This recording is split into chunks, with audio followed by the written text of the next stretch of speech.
కాళేశ్వరం ఎత్తిపోతల ప్రాజెక్టు అవకతవకలపై విచారణ జరిపిన జస్టిస్ పీసీ ఘోష్ కమిషన్ నివేదికపై రాష్ట శాసనసభలో చర్చ జరిగింది. జస్టిస్ పీసీ ఘోష్ విచారణ నివేదికపైన 10 గంటల పాటు జరిగిన చర్చకు ముఖ్యమంత్రి రేవంత్ రెడ్డి సమాధానమిస్తూ ఈ విషయాన్ని సీబీఐ విచారణకు అప్పగించాలని ప్రభుత్వం నిర్ణయించినట్లు ప్రకటించారు. కాగా 3 రోజులు జరిగిన సమావేశాల్లో సభ 5 బిల్లులు ఆమోదించింది. అలాగే రాష్టంలో మున్సిపాలిటీలు, పంచాయతీల్లో బీసీలకు 42% రిజర్వేషన్లు కల్పించే విషయమై ప్రస్తుతం ఉన్న గరిష్ట పరిమితిని ఎత్తివేసేందుకు ప్రభుత్వం ప్రతిపాదించిన బిల్లులను శాసనమండలి మూజువాణి ఓటుతో ఆమోదించింది. కాళేశ్వరం ప్రాజెక్టు విచారణను సీబీఐకి అప్పగించాలన్న ప్రభుత్వ నిర్ణయంపై బీఆర్ఎస్ సభ్యుల ఆందోళన మధ్య ఎలాంటి చర్చ లేకుండానే శాసనమండలి 5 బిల్లులను ఆమోదించింది. 2025 తెలంగాణ మున్సిపాలిటీస్ బిల్ 2వ సవరణ, తెలంగాణ మున్సిపాలిటీస్ బిల్ 3వ సవరణ, 2025 తెలంగాణ పంచాయతీరాజ్ బిల్లు 2వ సవరణ, తెలంగాణ పంచాయతీరాజ్ బిల్లు 3వ సవరణ, 2025 Telangana allopathic private medical care establishments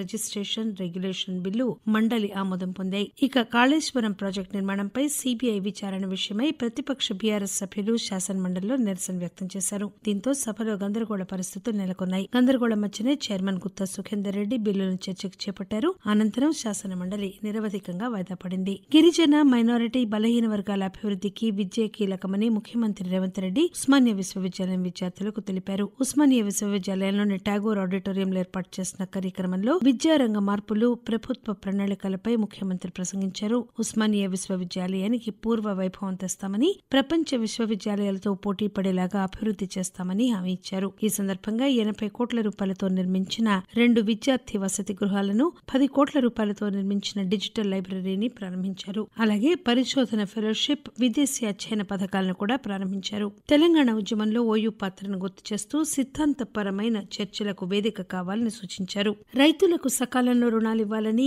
ఆస్తుల తాకట్టు కోసం రైతులను ఒత్తిడి చేయవద్దని ఉప ముఖ్యమంత్రి మల్లుభట్టి విక్రమార్క బ్యాంకర్లను కోరారు. హైదరాబాద్ రాష్ట్ర స్థాయి బ్యాంకర్ల సమావేశంలో ఉప ముఖ్యమంత్రి మాట్లాడుతూ ఇందిరమ్మ ఇళ్లకు, స్వయం ఉపాధి పథకాలకు, వ్యవసాయ అనుబంధ రంగాలకు విరివిగా రుణాలివ్వాలని కోరారు. మూసీ నది పునరుజ్జీవం కోసం రాష్ట్ర ప్రభుత్వం కట్టుబడి ఉందని ఐటీ పరిశ్రమల శాఖ మంత్రి దుద్దిళ్ల శ్రీధర్ బాబు అన్నారు. హైదరాబాద్ లో institute of town planners India south zone సదస్సులో మంత్రి ప్రసంగించారు. గ్రేటర్ హైదరాబాద్ మున్సిపల్ కార్పొరేషన్ ఎన్నికల్లో 48 సీట్లు గెలిచినందుకు హైదరాబాద్ నగరాన్ని బీజేపీకి కంచుకోటగా మార్చామని బీజేపీ రాష్ట్ర అధ్యక్షుడు రామచంద్రరావు అన్నారు. ప్రజలు బీజేపీని ప్రత్యామ్నాయంగా చూస్తున్నారని, రాబోయే జూబ్లీహిల్స్ ఉప ఎన్నికల్లో కాంగ్రెస్, బీఆర్ఎస్ లకు గుణపాఠం చెప్పాలని ఆయన అన్నారు. తెలంగాణ రాజకీయాల్లో పార్టీ ఫిరాయింపుల వ్యవహారం చర్చనీయాంశంగా మారింది. బీఆర్ఎస్ పార్టీ నుంచి కాంగ్రెస్ లో చేరిన 10 మంది ఎమ్మెల్యేలపై బీఆర్ఎస్ సుప్రీంకోర్టును ఆశ్రయించింది. సుప్రీంకోర్టు ఆదేశాల మేరకు స్పీకర్ నోటీసులు జారీ చేయగా 8 మంది ఎమ్మెల్యేలు తాము పార్టీ మారలేదని, కేవలం నియోజకవర్గం అభివృద్ధి కోసమే ముఖ్యమంత్రిని కలిశామని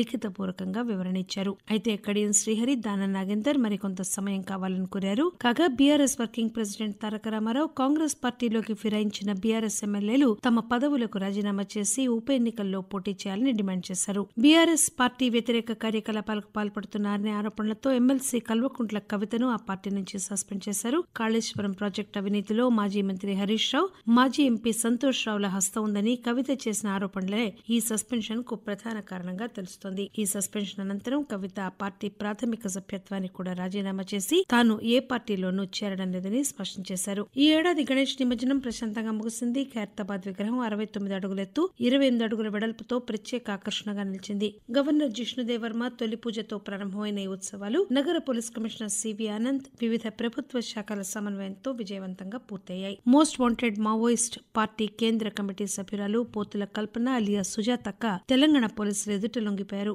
జోగులాంబ గద్వాల ప్రాంతానికి చెందిన సుజాతక్క ప్రస్తుతం మావోయిస్ట్ పార్టీ కేంద్ర కమిటీలో ఉన్న ఏకైక మహిళా నాయకురాలు. అనారోగ్య కారణాల వల్ల ఆమె లొంగిపోయినట్లు డీజీపీ జితేందర్ చెప్పారు. గడిచిన నెలలో హైదరాబాద్ లో అనేక ప్రాంతాల్లో ఒక మోస్తరు నుంచి భారీ వర్షాలు కురిశాయి. వర్షం ప్రభావంతో లోతట్టు ప్రాంతాలు జలమయమయ్యాయి. మరోవైపు వర్షం, వరదల పరిస్థితిపై ముఖ్యమంత్రి రేవంత్ రెడ్డి అధికారులతో ఎప్పటికప్పుడు పర్యవేక్షిస్తూ సహాయ చర్యలపై అప్రమత్తం చేశారు. హైదరాబాద్ లో విద్యుత్ శాఖ చేపట్టిన ఇంటర్నెట్, డిష్ టీవీ వైర్ల తొలగింపు కొనసాగుతోంది. అనేక ప్రాంతాల్లో కరెంటు స్తంభాలపై ఉన్న ఇంటర్నెట్, డిష్ కేబుల్ వైర్లను తొలగిస్తున్నారు.